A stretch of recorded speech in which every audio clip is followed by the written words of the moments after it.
Today, we're digging into a really fascinating analysis of one of the most chaotic periods in modern history, 20th century England. I mean, this was an era of just stunning contradictions. We were achieving these miracles of science while at the same time hitting new lows in human conflict. It completely reshaped our world in just a handful of decades. Let's get into it. So here's our roadmap. We'll start with the huge paradox that defined the whole century. Then we're going to look back at the Victorian world that came right before it, this world that seemed so solid, and we'll watch how it all just fell apart. From there, we'll see how art and literature tried to fill that void. And finally, we'll look at the fallout for society, the rise of what one historian called the mass man. All right, let's kick things off with the central conflict of the 20th century. It's this powerful paradox that A.C. Ward puts right at the heart of his entire analysis. This right here perfectly captures the core tension. On the one hand, humanity is mastering the physical world. We invent the combustion engine, airplanes. Suddenly we have unlimited mobility. It's incredible. But on the other hand, that very same progress led to a terrifying moral and spiritual relapse. It enabled mass slaughter and 2 world wars and brought us to the brink of total annihilation. That's the great paradox. Progress and regress, walking hand in hand. And get this. This wasn't some slow, gradual change. We're talking about the first 50 years of the century packing in more radical upheaval than the last 50 generations combined. Just let that sink in. In a single lifetime, the foundation of society wasn't just shaken, it was completely shattered. Okay, so what was this world that got so completely turned on its head? Well, to really understand the explosion, you have to look at what came before it. The Victorian era, a time when people genuinely believed their society was built on an unshakable rock. The key thing you have to understand here is the Victorian mindset. It was basically wired for acceptance. Whether it was religion, politics, or just family life, you trusted the expert. You accepted the voice of authority. The default setting wasn't to question things, it was just to accept. And this really gets to the core of how they saw the world. They looked at their biggest institutions, the family, the government, their religion, and they didn't see things that could change or be improved. They saw them as final revelations. It's like they thought they were living in a house that was built to last forever. But of course, that feeling of absolute permanence, it was about to be obliterated. A new, restless, and frankly unstoppable desire was on the rise. The desire to question everything. This is such a profound shift in thinking. The world goes from being a permanent home to, in the amazing words of H.G. Wells, just the mere sight of a home. It's like going from a solid house to a temporary campsite in a world where everything is constantly changing.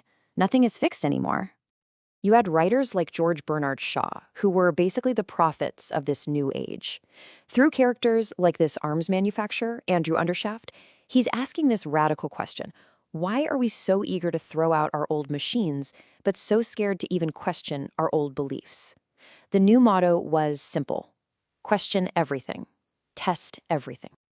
But you have to remember, for a lot of people, all this questioning wasn't empowering. It was absolutely terrifying. And Shaw captures that feeling perfectly in the very same play.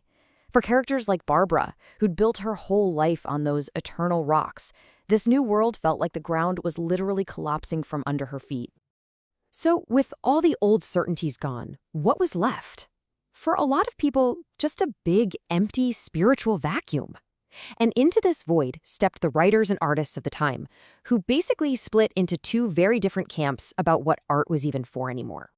This whole rebellion against Victorian stability and order, it left a huge spiritual hole.